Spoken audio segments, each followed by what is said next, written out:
enemies and fight against them. 100% agree with that. We have to fight them. 100%. Yes. Last question. We were in Spain a couple years ago and didn't realize how vast this Muslim thing was until we saw the battles that took place, and they just drove them out, all the Muslims out of Spain, and sent them back to Morocco and stuff. 800 years. When did they do that? 800 years ago? Yeah, it was a long time ago. No, it took Okay. 800 years. So the battle, now the left is bringing them in. Yeah. Come on in. So I mean, the socialist prime minister of Spain is as evil as the Ayatollah of Iran. They're bringing him in, inviting him in. They're talking about accommodation, everything. They're just bringing him in. But their forefathers, the Spaniards, their forefathers, they fought this thing 800 years because. Have you heard about Catholic inquisitions and Yeah. Catholic forced conversions? Do you know where did it start? In Spain. Do you know why? Because Muslims never assimilated. They said in order for them to stay here, we have to force them to be Christians. Yes. The Knights And then Templar. for generations, they faked that they're converts. Imagine that. So we have forced conversion because of Muslims, and they realized after 300 years, generation of them are faking. They're pretending to be Christians better than Christians are Christians. Actually, they said we have to kick them out. It doesn't work. 800 years. And we've got the socialist prime minister of England too. That's bringing He's them out. Yeah, he's the guy He's got a- done. Tommy Robinson is doing him good. Yeah. Tommy They're Robinson. ripping him. Yes. Sorry, I just wanted to make that comment. Yes. I was curious about the military. Are they the only ones that own the weapons in Iran? Very much. Yes, What sir. is the chance? How loyal is the IRG to this regime? On the top they are. On the top they are, but the people, I was part of it. It's rotten. It's so corrupt.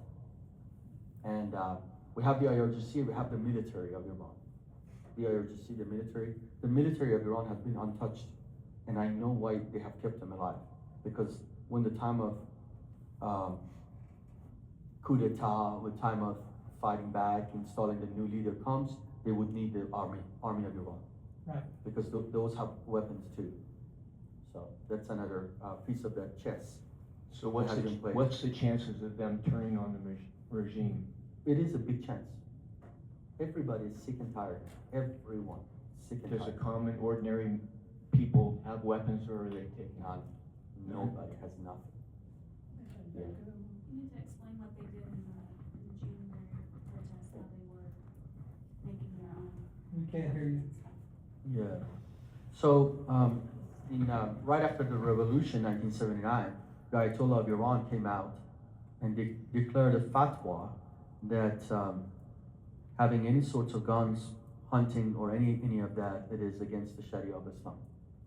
And Iranians brought mountains of guns. They brought in. It's unbelievable how they fooled us. It's unbelievable. They drank the Kool-Aid. They really did. They did it. Taxing the rich, distributing it among the poor. That was Yep. their Kool-Aid. Yes, ma'am. I was happy to hear yesterday, I just came through with some social media, that Sweden is now forcing assimilation of the Muslims. If they come to Sweden, they are forced to assimilate. Maybe they'll fake it, but I don't, Yeah, at least it they're won't work. trying. They won't work. It won't work. Yeah, water. The assimilations only would work if there are small pockets that they could not create the enclaves, the community strongholds. That's the only way. Like Dearborn. When they go into one community, there's a mosque, the neighborhood is all Muslims now, then they harass, the criminality grows, they harass the people of that neighborhood. They're gonna go out there, buy their homes cheap. And now when they have that community, it is impossible. That's in the history of Islam, 14 centuries. They will create these cities outside of other cities, and then they would stay there till there's no food, no supplies. They harass them so many times that the city would give up finally. They would give power to them. So when only small pockets in strategically placed in other places that they have to assimilate, that's the only way it's gonna work. Otherwise, it's not gonna work. Because they'll have their shops, their mosques, their whatever, their celebrations, and non-Muslims are allowed, and then they're gonna be influential in politics, then they have city councils, and then we have Dearborns, we have Michigans, they have New York, and so on and so forth. The pattern is very clear to me.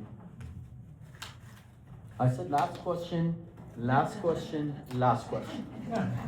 This Do you guys isn't- speak English? This isn't a question, Mohammed. It's, I read an article recently, matter of fact, between the time I saw your presentation the first time and now, that equated the Quds Force with Hitler's SS.